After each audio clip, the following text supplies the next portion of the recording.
Les ongles de doigts de pied. Trop dur d'être un ongle de doigts de pied. Cette idée vous fait peut-être sourire, mais je peux vous assurer que si vous prenez la peine d'y réfléchir, vous vous rendrez compte que leur destin n'est pas drôle tous les jours, surtout que personne ne s'inquiète le moins du monde du sort de ces malheureux. Et pourtant, quel sort cruel! J'en ai la larme à l'œil rien que d'y penser. Saurais-je trouver la force pour vous convaincre? Oserais-je? Non. Si. Non, je ne peux pas. Non, n'insistez pas. Bon, d'accord. Raisonnons en toute logique, avec objectivité. Je dirais même, raisonnons tel le scientifique pour aborder l'épineux problème des ongles de doigts de pied également appelés orteils par la communauté des chercheurs en spécialité pied. Les ongles de pied vivent, comme leur nom l'indique, sur les pieds, et selon toute vraisemblance, ne pourront jamais vivre ailleurs. Car, qu'est-ce qu'un ongle d'orteil ferait, je ne sais pas moi, disons, dans une oreille? Parfaitement ridicule. Or, vivre sur un pied n'est pas drôle tous les jours, car comme tout le monde le sait, les pieds, ça pue. Ça pue le fromage moisi, et les pauvres ongles se retrouvent rongés par des champignons cracra et gratouilleurs. Ça pue la vieille chaussette, et les ongles de pied se trouvent recouverts de peluches de chaussettes sales. Ça pue la transpiration ou la soupe à l'oignon, et les ongles de pied se retrouvent à patauger dans une mare gluante de jus de pied qui les ramollit comme de la guimauve. Mais une question capitale se pose. Une telle démonstration scientifiquement scientifique, froide et sans âme, peut-elle faire prendre conscience à la terre entière de la nécessité de prendre soin de ses ongles d'orteil? Non. J'en suis convaincue, ce qu'il vous faut, c'est une preuve vivante et émouvante, véridique et pathétique, indubitable et incontestable de la tournure tragique que peuvent prendre les événements quand on néglige trop ses ongles de pied. Quittons donc pour aujourd'hui notre amie la science. À ce stade du récit, il est temps pour moi de vous retransmettre fidèlement une conversation à laquelle il m'a été donné d'assister entre deux ongles de pied appartenant à un petit garçon endormi sous un arbre dans son jardin, les pieds nus, crasseux et pleins de terre. L'un des deux orteils était particulièrement remonté ce jour-là. Et à bien l'observer, on aurait pu le voir frémir de colère. Voici mot pour mot le compte-rendu de cette incroyable conversation. Quand on pense à nos cousins germains, les ongles de main, aucune odeur, toujours choyés, limés, soigneusement coupés, bichonnés avec des crèmes et des huiles qui sentent bon, toute l'année à la lumière du jour.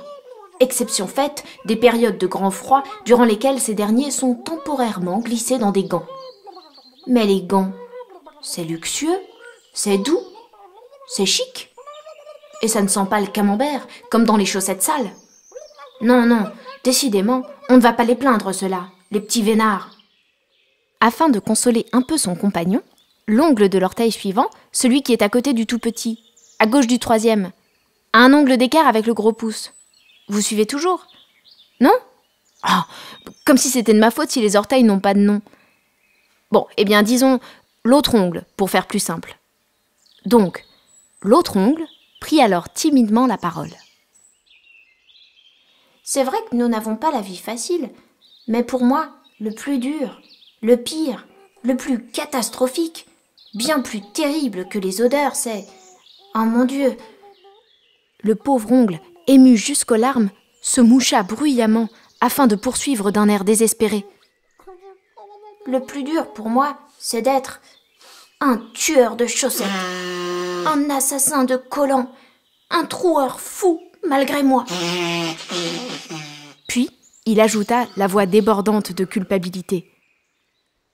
Est-ce que c'est de ma faute à moi si personne ne pense jamais à nous couper? S'ensuivit une série de sanglots et de protestations plaintives entre les deux ongles. C'est alors que l'ongle du gros pouce intervint d'une petite voix fluette et haut perché qui contrastait d'une drôle de manière avec sa corpulence de gros ongles. « Arrêtez donc de vous plaindre, les gars. Moi, je ne suis jamais tranquille. On me cogne partout. Bim! Un coup de pied dans un coin de table. Boum! Un coup de pied dans un caillou.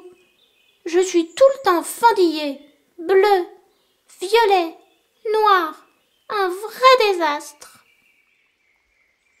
Un murmure de pitié parcourut alors tous les ongles de pied. Murmure qui rapidement se transforma en un flot grandissant de protestations indignées. Puis, un grondement éclata.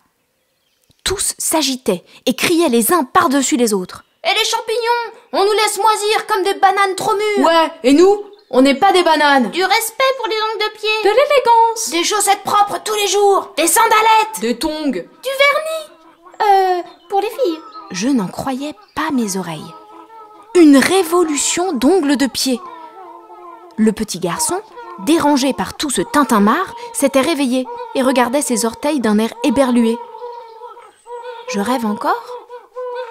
Les ongles surexcités se mirent à crier plus férocement encore. « Au bain, le crasse-pouille. Lave tes pieds, petit malpropre. » Et tes dents, tant qu'on y est. Les ongles ne comptent pas pour des prunes. Ouais, nous, on n'est pas des prunes.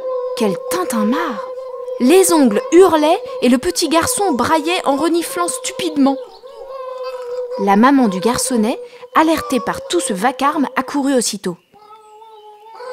Passés les premiers instants de stupéfaction, cette femme intelligente, aussitôt après avoir compris les causes de cette terrible révolution, courut chercher une bassine d'eau, du savon et une paire de petits ciseaux.